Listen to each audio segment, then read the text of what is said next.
பெங்களூரைச் சேர்ந்த பிரபல புகையிலை வியாபாரிகள் 2 உட்பட 5 பேர் கைது. இவர்களிடமிருந்து 2 கார், 467 கிலோ 400 கிராம் குட்கா மற்றும் புகையிலைப் பொருட்கள் பறிமுதல்.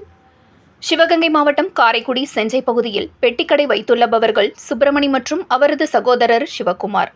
இவர்கள் பெட்டிக்கடையில் தமிழக அரசால் தடை செய்யப்பட்ட புகையிலை பொருட்களான கூலிப், கணேஷ், ஹான்ஸ் போன்ற குட்கா புகையிலை விற்கப்படுவதாக காரைக்குடி டிஎஸ்பி பார்த்திபனுக்கு ரகசிய தகவல் கிடைத்தது.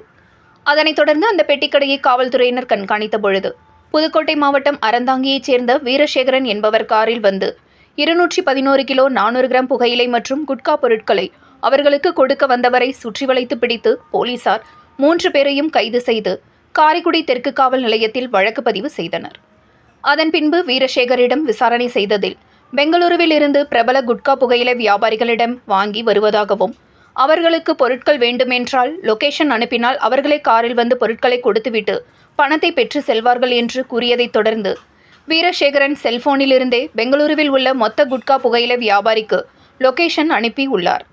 அதனைத் தொடர்ந்து கார் ஒன்றில் 256 கிலோ குட்கா மற்றும் புகையிலை பொருட்களை எடுத்துக்கொண்டு வீரசேகரன் கூறிய காரைக்குடி அருகே உள்ள ஆவுட பொய்கை என்ற இடத்திற்கு வந்தபொழுது அங்கு காத்திருந்த டிஎஸ்பி பார்த்திபன் தலைமையிலான காவல்துறையினர் அவர்களை சுற்றி வளைத்து பிடித்தனர்.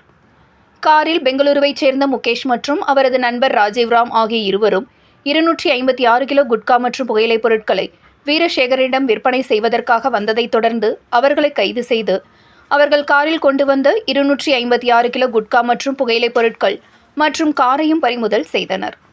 காரைக்குடியில் 211 கிலோ 400 கிராம் குட்கா மற்றும் புகையிலைப் பொருட்களும், குன்றக்குடி காவல் நிலைய எல்லையில் 256 கிலோ குட்கா மற்றும் புகையிலைப் பொருட்களும், மொத்தம் 467 கிலோ 400 கிராம் புகையிலை மற்றும் குட்கா பொருட்கள் ஒரே நாளில் காரைக்குடி பகுதியில் பறிமுதல் செய்யப்பட்டு கைது செய்யப்பட்ட சம்பவம் பெரும் பரபரப்பை ஏற்படுத்தி உள்ளது.